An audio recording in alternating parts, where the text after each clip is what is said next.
You will likely see more police units on patrol this week in Santa Barbara for several reasons. And News Channel reporter John Palmentary joins us live with that. And John, you talked with command staff today about the changes and why they're happening now.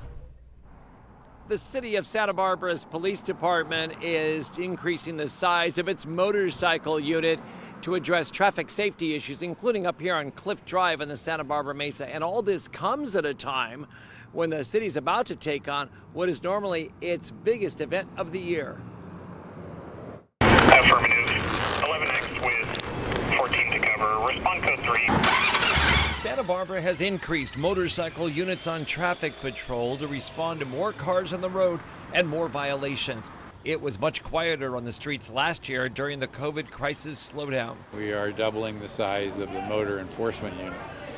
This is going to involve some changes in how we prioritize calls for service, but it represents a shift towards dealing with specific problems. The patrol officers say they often see speeders, drivers on their cell phones, seatbelt violations, and failure to yield offenses, whether it's for another vehicle or a pedestrian. On this stop, the driver had windows that were so tinted dark you could not see in. That's a vehicle code fix-it ticket, but it did lead to a stop.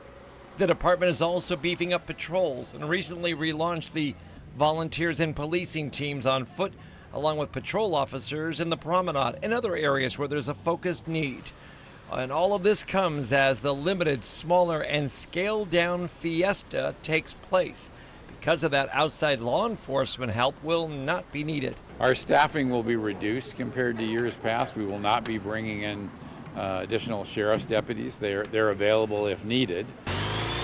Officers say they'll be enforcing drinking, smoking, and vaping laws in public and say the promenade is not a space for open containers or a free-flowing party zone like other cities may have. Drinks purchased at a restaurant or bar have to be consumed there.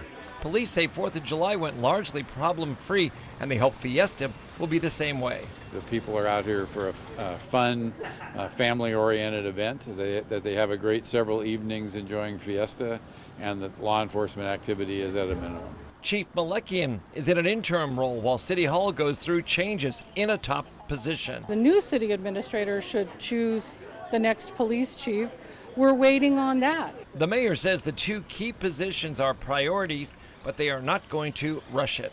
We want to find the right people. It's get it right, don't do it fast. And while a lot of focus has been paid to the downtown core, the promenade in recent weeks, the chief of police and some of the command staff are telling me that the citizens of Santa Barbara will also see some active policing in some of the other hot spots around town, including San Roque, Upper State Street, Salinas Street, Coast Village Road, Cliff Drive, where we've had a number of accidents, including fatal accidents, and this is one of the locations they have a lot of speeders they're trying to control. Reporting live in the Santa Barbara Mesa, I'm John Palmentary, News Channel reporter.